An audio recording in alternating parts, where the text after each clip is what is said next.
Tony Stark is Gadget Man in Iron Man 3. Let's check it out.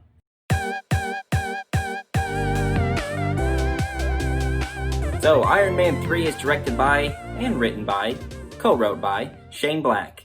This movie I have not seen since it came out in the theater. I watched it in the theater with some people, possibly my brother and family, because that's who I go see most movies with, and was not impressed the first time through. I compare this movie to, what's the Star Wars one? The Last Jedi. Yes. Because in The Last Jedi, there is a lot of things that subvert your expectations. The whole Rey and Kylo thing, and then killing Snoke. Sorry, spoilers. But this movie is the same in a way. I've heard this, and it clicked with me. So, I was disappointed by Iron Man 3 because of the Mandarin twist. And you know this is spoilers, I had it in the title. This Mandarin is Trevor, played by Ben Kingsley, he's funny in this. But it was not what I wanted to see at the time. Just like Star Wars fans wanted to see Snoke, and they had all these theories about Snoke, and they were very disappointed and they hated it. And I'm on that other side just for Iron Man 3. Like, I love The Last Jedi because of the subversion of expectations. It worked for me. I wanted to see different Star Wars movies. People looked at Iron Man and the Marvel movies the same way around this time, where they wanted to see something different than the Marvel formula, which is what we got. We got Gadget Man, or Tony Stark as regular man, as they say in the Honest trailer, because he's not much in the suit. In retrospect, rewatching this movie, I liked it a lot better. I really enjoyed this movie. The first time, disappointed. I wanted to see more Iron Man action stuff. But this time around, after all of the stuff we've seen in Civil War, the Infinity War movies, Endgame, I wanted to see Tony Stark. And this is what we get. We get plenty of Tony Stark in this movie. He's all over it. Just him. Hardly any Iron Man stuff until the end. But it's great. I really enjoyed it this time. It's just fun. It's Christmas, and it's Christmas here right now. I just really dug the whole plot, the whole thing. What I really enjoyed about this movie is the character stuff. Happy at the beginning. He's very concerned about Tony. He's very concerned about Pepper. He kind of sets this whole plot into motion. And all that stuff was fun. Tony, I wish Happy was in the movie more. He gets just incapacitated in the first act. I think that he probably was doing other things around this time, so he just had more of a cameo role. But that's something that happens in this movie a lot. Characters show up and disappear. Pepper's there, then she kind of leaves the movie for a while. Happy's there at the start. You know, Killian, our main bad guy, shows up at the start, and he's kind of just gone for a little bit until like more towards the end. The kid is there for that one part, and then he's kind of gone until the end. Rhodey, the same way.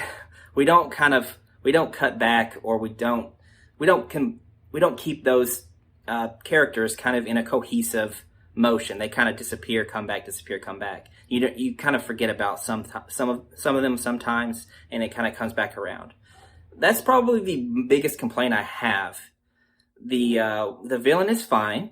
This time watching, his powers are so perfectly suited to destroy Iron Man suits. How many Iron Man suits gets just destroyed in this movie? Like 40? Because there's up to like Mark 42. The clunky one that just shows up at the end, and it's like, oh my gosh, he's still kicking. I like that part. That was fun. The first of the movie, when we see terrible nerd Killian, what's that guy's name? What's the actor's name? My gosh, I'm blanking.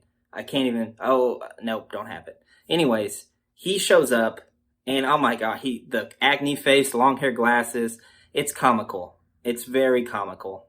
I couldn't take that part very seriously, and he comes back, and he's all super handsome guy. Guy Pearce. Super handsome Guy Pearce. I nailed it. His plan is fine, because the explosions, some weird not even techno, like health biology kind of stuff where he's heating up people's, and they can regenerate. Whatever. Doesn't need to be explained that much. But his plan is fine to where he's playing both sides. He's like a terrorist, and he has Super Bin Laden, which is Ben Kingsley, and he kind of is working to manipulate the public to think terrorism is bad, which it is, and it's happening. And then he's the one behind it, but he wants to keep it is a little convoluted, but it makes sense that he wants to keep the war going because he has the technology that is going to make the money. It's all about money at the end of the day, I guess. It's always about money. The falling out of the airplane sequence in this movie is freaking awesome. I forgot how exhilarating that is. Like, when all the people are falling out of the plane and Tony's having to, like, monkey chain them together, he says. Monkeys in a barrel, right? And and it's cool. He says something about, like, he's gonna shock their hands so they're frozen together so they're not gonna, accidentally let go. That's pretty cool. I like that little throw-in line. I was like, well, okay, yeah, maybe they're not strong enough to keep holding on when they're flying down the frickin', they're hurling towards the earth at so fast speeds. Maybe they'll let go on accident.